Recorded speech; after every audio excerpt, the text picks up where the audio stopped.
మిత్రులారా జై శ్రీరామ్ అందరికీ. నా పేరు నీలం భార్గవరామ్. నేను BJP legal cell joint convener Hyderabad central district కి.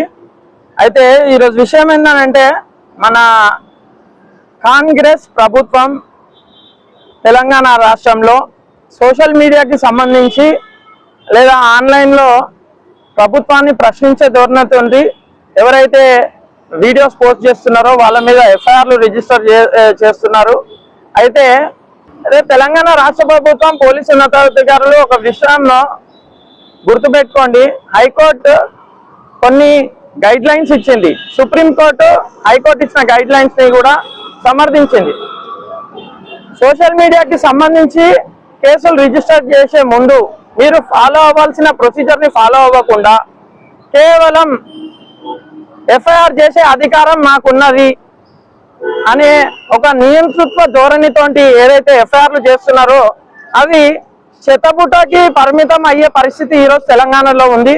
ఎందుకనంటే ఇదొక సందర్భం, సాయి కుమార్ మీద ఏదైతే ఎఫ్ఐఆర్ బాలానగర్ పోలీస్ స్టేషన్ లో రిజిస్టర్ చేయబడిందో అందులో సాయి కుమార్ అక్కడ ఉన్న లోకల్ పోలీసులు ప్రభుత్వము ఎలా ముస్లిమ్స్ కి ఫేవరబుల్ గా పనిచేస్తుంది అనే దాన్ని బయటికి తీసుకొచ్చిండు. దాని మీద మాట్లాడినందుకు ఆయన మీద ఎఫ్ఐఆర్ రిజిస్టర్ చేశారు. ఇందులో ప్రధానంగా 3 విషయాలు గుర్తుంచుకోవాలి. తెలంగాణ రాష్ట్రంలో ముస్లిం అనే వర్డ్ యూజ్ చేయడము అదొక నేరంగా పోలీసులు భావిస్తున్నారు. అందులో స్పెసిఫికల్లీ హిందువులపై జరుగుతున్న దాడిని ఎవరైతే ప్రశ్నిస్తున్నారో వాళ్ళ మీద ఎఫ్ఐఆర్లు రిజిస్టర్ చేస్తున్నారు. ఇలాంటివన్నీ కూడా Bharatiya Janata party legal cell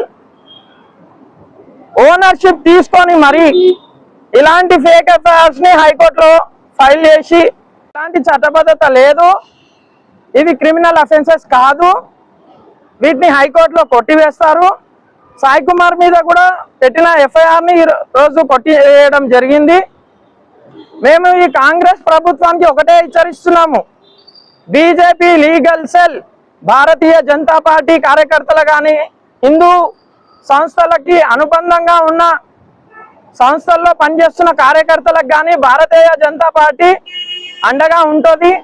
మరీ ముఖ్యంగా మా రాష్ట్ర అధ్యక్షులు రామచంద్రరావు గారు స్వయాన సుప్రీంకోర్టు అడ్వకేట్, వారి సూచనల మేరకు మేము ప్రతి ఒక్క కేసుని సుప్రీంకోర్టు వరకైనా తీసుకెళ్లి మా కార్యకర్తల మీద ఉన్న కేసులను కొట్టేసే విధంగా పనిచేస్తాం. జై శ్రీరామ్.